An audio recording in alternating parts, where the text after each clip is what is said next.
অত্যাচাৰ কৰিছে, আমি কেনেকৈ কি কৰিম তাৰেই চিন্তা। গতিকে যদি সকলো ফালৰ পৰা অকণ সুবিধা পাওঁ তেতিয়াহ'লে আমাৰ ভাল হয়। যোৱা নিশা 4:30 বজাত লোহাৰ গেটখন ভাঙি হাতী সোমাই আহি প্ৰথম মোৰ নামঘৰৰ দুৱাৰখন ভাঙে।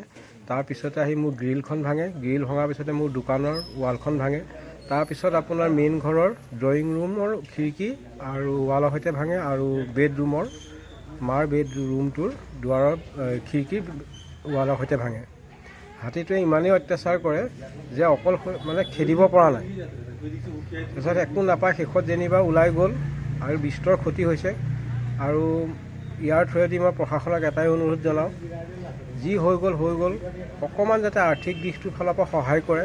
কাৰণ মই সৰু সুৰা দোকান দি ব্যৱসায় কৰি খোৱা মানুহ, অকণমান আৰ্থিক দিশটোত সহায় কৰিলে যেন মোক সুবিধা কৰে।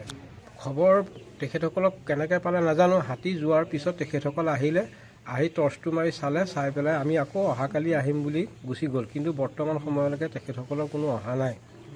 আৰু প্ৰশাসনৰ ওপৰত, ফৰেষ্ট ডিপাৰ্টমেণ্টৰ ওপৰত মানে এটা মনলৈ অহা প্ৰশ্ন যে এটা গড় যেতিয়া ওলায়, মোৰ ভালৰ প্ৰশ্ন দেই, ব্যক্তিগত, সেই গড়টো ক'ত আছে, কি পজিশ্যনত আছে, তেখেতসকলে A to Z গম পায়।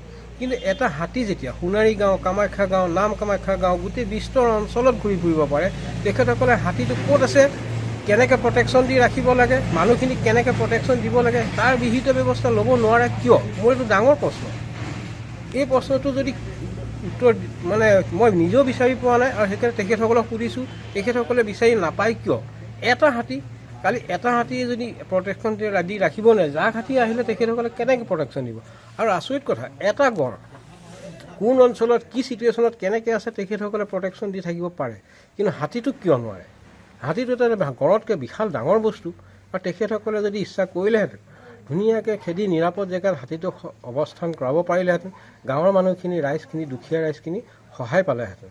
এই ব্যৱস্থাটো কিয় নকৰে? তেখেতসকলেতো চৰকাৰৰ ফালৰ পৰা যথেষ্ট সুবিধা পায়, সেই সুবিধাৰ সদব্যৱহাৰ কিয় কৰিব নোৱাৰে?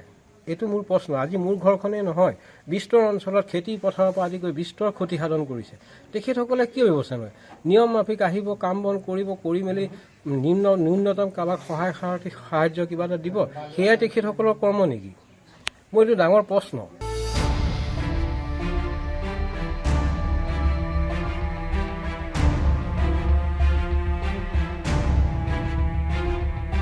অত্যাচাৰ কৰিছে, আমি কেনেকৈ কি কৰিম তাৰেই চিন্তা।